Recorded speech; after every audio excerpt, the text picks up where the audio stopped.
Scène de vie du quotidien de femmes, d'hommes et d'enfants dans des villages ordinaires situés dans le nord du Bénin. L'Agence nationale d'approvisionnement en eau potable en milieu rural, à la tête de la délégation qu'elle conduit, fait escale à Kalale, puis à Segbana, deux communes frontalières du Nigeria, à cheval sur les départements du Borgou et de la Libori. De part et d'autre une constante, la pénurie d'eau potable.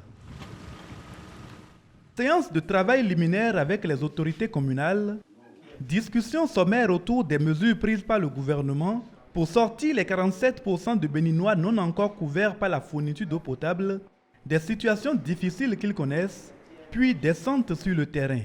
À chaque étape, les objectifs de cette mission de l'ANAEP-MER sont présentés aux populations, elles que le président de la République et son gouvernement s'emploient depuis 2016 à sortir des situations de manque d'eau potable. À l'avènement du gouvernement, un état des lieux a été fait et a révélé que le taux de décès était de 42% environ.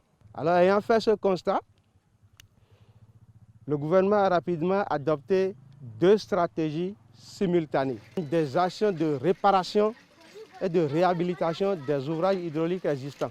Cela a permis de relever le taux de décès de 42% à 53%. La seconde stratégie a consisté en des réflexions techniques. Ces études ont abouti à de nouvelles directives de dimensionnement des ouvrages hydrauliques au Bénin, surtout en milieu rural.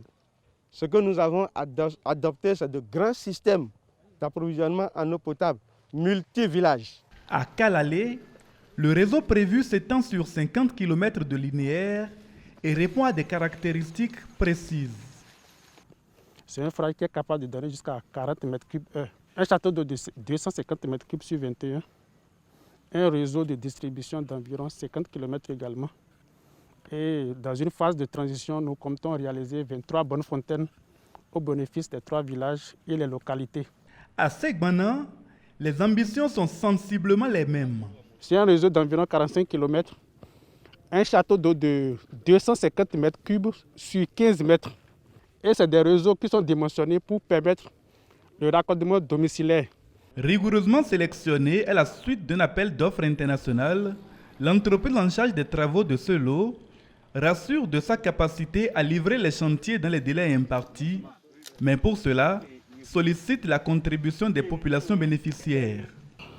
Nous sommes ici en tant que famille, premier tout. Nous sommes venus se loger dans les localités, puisque même si nous sommes des étrangers, on est des Africains, plus de ça, on est de pays proches. Et on a plusieurs habitudes ensemble. Tout ce que nous demandons auprès des populations et à la tête de les maires de la ville, que nous appuient. Les mesures envisagées pour résoudre les éventuels désagréments nés de la phase de réalisation des travaux sont également exposées. Le projet a fait objet d'une étude d'impact environnemental, ce qui veut dire que pendant sa mise en œuvre, il peut y avoir des impacts environnementaux et sociaux. À cet effet, quand ces problèmes-là vont surgir, il faut que la population sache à qui s'adresser pour que ces difficultés-là ou bien ces plaintes-là soient gérées, pour que ça ne constitue pas un conflit. Donc c'est pourquoi on déposera des registres d'enregistrement de ces plaintes-là au niveau de la base vie de l'entreprise et au niveau de la mairie. À cette occasion, je voudrais, au nom des populations qui seront desservies et au nom du conseil communal, prendre l'engagement d'accompagner le projet du début jusqu'à la fin. Mes remerciements surtout au gouvernement de son Excellence Patrice Athanase Guillaume Talon, président de la République du Bénin, pour son combat contre la pauvreté et pour sa détermination à donner de l'eau potable aux différentes couches vulnérables de notre pays. Nos rêves sont en train d'être réalisés. C'est une joie pour nous. Et c'est une très grande joie.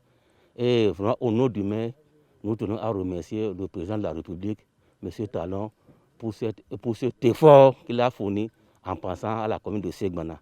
Inscrit au projet 43 du programme d'action du gouvernement et d'un coût global de 21 milliards de francs CFA apporté par la Banque mondiale, la phase pilote d'installation de 16 systèmes d'approvisionnement en eau potable multivillages est destiné à rapprocher la précieuse ressource claire de ceux qui ici souffrent encore si cruellement de sa rareté.